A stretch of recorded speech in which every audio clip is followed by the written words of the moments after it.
பூஞ்சோலை என்ற அழகிய கிராமத்தில் கருப்பையா என்ற ஒரு ஏழை விவசாயி வாழ்ந்து வருகிறார். 2 ஏக்கர் விவசாய நிலத்தை குத்தகைக்கு எடுத்து அந்த நிலத்தில் விவசாயம் செய்து வரும் கருப்பையா அந்த நிலத்தில் கிடைக்கும் சொற்ப வருமானத்தில் தனது வாழ்க்கையை நடத்தி வருகிறார். இந்த சூழலில் அந்த வருடம் மழை பொய்த்துவிட்ட காரணத்தால் கருப்பையாவால் தனது குத்தகை நிலத்தில் விவசாயம் செய்ய முடியவில்லை. விவசாயம் செய்வதற்காக வாங்கிய கடன்களையும் அடைக்க முடியாமல் கருப்பையா மனம் உடைந்து போகிறார். இதனால் ஒரு சில விவசாயிகளைப் போல கருப்பையாவும் தற்கொலை செய்து கொள்ள வேண்டும் என்று முடிவு செய்கிறார். உடனே தனது ஊருக்கு அருகில் இருக்கும் காட்டுக்குள் செல்லும் கருப்பையா அங்கிருக்கும் ஒரு பாறை மீது ஏறி அந்த பாறையில் இருந்து கீழே குதித்து தற்கொலை செய்து கொள்வதற்கு முயற்சி செய்கிறார். அப்போது அந்த காட்டுக்குள் தவம் செய்து கொண்டிருந்த முனிவர் ஒருவர் கருப்பையாவை தடுத்து நிறுத்தி, எதற்காக நீ தற்கொலை செய்து கொள்ளப் போகிறாய் என்று கேட்கிறார். அப்போது கருப்பையா அந்த முனிவரிடம் தான் வாழ்க்கையில் அனுபவிக்கும் அத்தனை கஷ்டங்களையும் ஒன்று விடாமல் சொல்லி முடிக்கிறார். இதை கேட்ட அந்த முனிவர் கருப்பையாவை பார்த்து, மகனே, இந்த காட்டுக்குள் அதிசயமான காளி கோவில் ஒன்று இருக்கிறது. அந்த காளியிடம் யார் மனமுருகி வேண்டினாலும் அந்த வேண்டுதல் உடனே பலிக்கும். ஆகையால் நீ தற்கொலை செய்து கொள்வதற்கு முன்பு அந்த காளி கோவிலில் ஒரு முறை வேண்டுதலை முடித்துவிட்டு வா என்று சொல்கிறார்.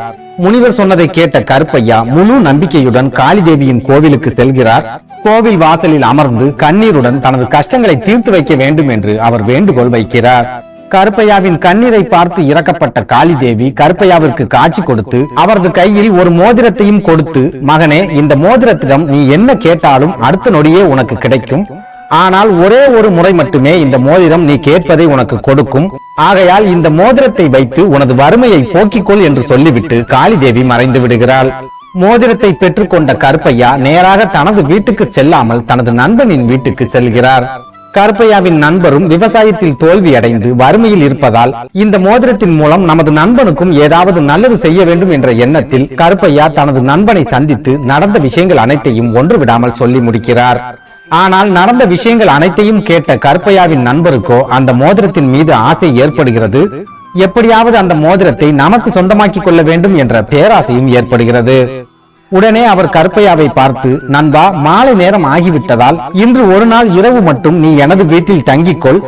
நாளை காலையில் நாம் இருவரும் உனது வீட்டிற்கு சென்று இந்த மோதிரத்தை வைத்து என்ன செய்வது என்று யோசிக்கலாம் என்று சொல்கிறார். உடனே கருப்பையாவும் தனது நண்பர் சொன்னதை கேட்டு அவரது வீட்டில் தங்குவதற்கு சம்மதம் தெரிவிக்கிறார். இந்த சூழலில் அன்று இரவு கருப்பையா அசந்து தூங்கிக் கொண்டிருக்கும் போது அவரது நண்பர் கருப்பையாவிற்கு காளிதேவி கொடுத்த மோதிரத்தை திருடிவிட்டு அதே போன்ற ஒரு போலி மோதிரத்தை கருப்பையாவிடம் வைத்து விடுகிறார். மறுநாள் காலையில் கண் விழித்த கருப்பையா தனது நண்பரிடம், வா நண்பா, உடனடியாக எனது வீட்டுக்கு செல்லலாம். அங்கு சென்று இந்த மோதிரத்திடம் என்ன கேட்கலாம் என்று முடிவு செய்யலாம் என்று கூறி அழைக்கிறார். ஆனால் ஏற்கனவே மோதிரத்தை எடுத்துவிட்ட கருப்பையாவின் நண்பர் கருப்பையாவிடம், எனக்கு சற்று உடல்நிலை சரியில்லை, ஆகையால் நீ முன்னாடி வீட்டுக்கு செல், நான் நாளை காலை உனது வீட்டுக்கு வந்து விடுகிறேன் என்று சொல்லி கருப்பையாவை அனுப்பி வைத்து விடுகிறார். அதன் பிறகு பேராசை பிடித்த அந்த நண்பர் கருப்பையாவின் மோதிரத்தை எடுத்துக்கொண்டு தனது வீட்டுக்கு பின்னால் போய் அமர்ந்து கொண்டு, ஏய் மோதிரமே, எனக்கு தங்க கட்டிகள் மலை போல் கொட்ட வேண்டும் என்று கேட்கிறார். கருப்பையாவின் நண்பர் தங்க கட்டிகளை வரமாக கேட்ட அடுத்த நொடியே தங்க கட்டிகள் அனைத்தும் மலையாக கருப்பையாவின் நண்பர் மேல் கொட்ட துவங்குகிறது. கருப்பையாவின் நண்பர் வலி தாங்காமல் கத்த ஆரம்பிக்கிறார். ஒரு கட்டத்தில் நிறைய தங்க கட்டிகள் அவர் மேல் மொத்தமாக விழுந்ததால் அந்த இடத்திலேயே கருப்பையாவின் நண்பர் இறந்தும் போகிறார். அதன் பிறகு காளிதேவி கொடுத்த அந்த மோதிரம் கருப்பையாவின் நண்பரிடம் இருந்து விடுபட்டு மீண்டும் கருப்பையாவை போய் சேர்கிறது. பேராசைப்படாத கருப்பையா அந்த மோதிரத்தை வைத்து 50 மாடுகளை வர வைத்து அந்த மாடுகளின் மூலமாக சிறப்பான ஒரு வாழ்க்கையை வாழ ஆரம்பிக்கிறார்.